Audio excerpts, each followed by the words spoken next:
проанализируем, наверное, главную тему последних лет – это борьба с коррупцией.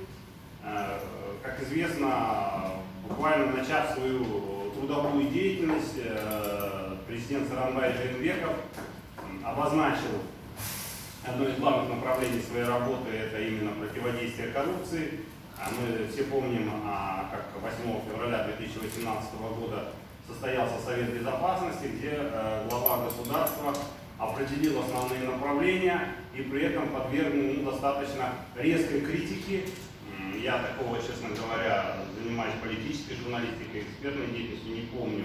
Резкой критикой органы, которые отвечают за противодействие коррупции. И я думаю, что здесь не только была точка зрения главы государства, это был общественный запрос.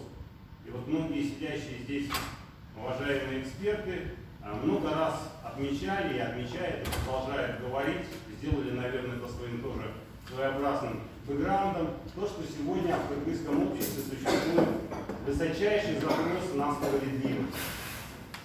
Потому что все-таки страна у нас, хотя обладает хорошими ресурсами, и человеческими, и природными, но именно коррупция, наверное, это один из тех основных тормозов, который заставляет иметь имидж бедной страны.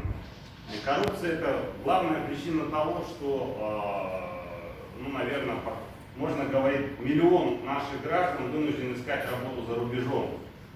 Потому что у нас, конечно, щедро раздаются обещания о рабочих местах, особенно во время выборов, но этого нет.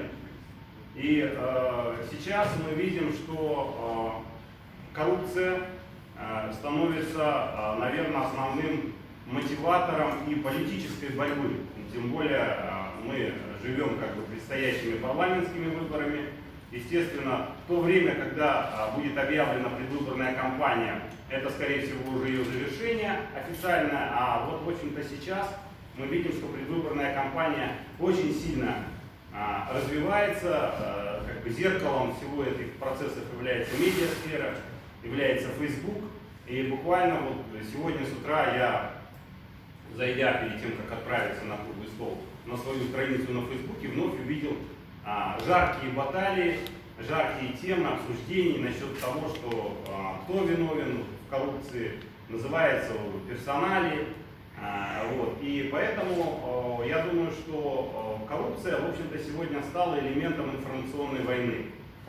А поскольку она стала элементом информационной войны, есть такое высказывание: на информационной войне первый убивает правду.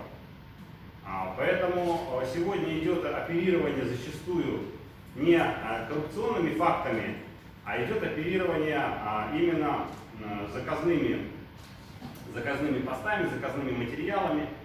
И я думаю, что сегодня в ходе нашей экспертной дискуссии мы постараемся разграничить вот эти вещи, и, возможно, это будет полезно и для журналистов понять все-таки, в чем у нас основные системные проблемы коррупции и кому сегодня выгодно, скажем так, делать, кошмарить определенных, может быть, людей, что именно вот они главная причина коррупции, и с их уходом у нас мы проснемся в совершенно новой стране. При этом система-то сама, она как была, так и останется, надо четко понимать. И я думаю, что вот это основные тренды, которые мы сегодня будем обсуждать по работе круглого стола. Значит, у нас, мы договорились на нашем экспертном уровне, что будет у нас доклады. Будет основной доклад делать ведущий, наверное, главный эксперт по госуправлению в Кыргызстане Шарадил Буртыгулов.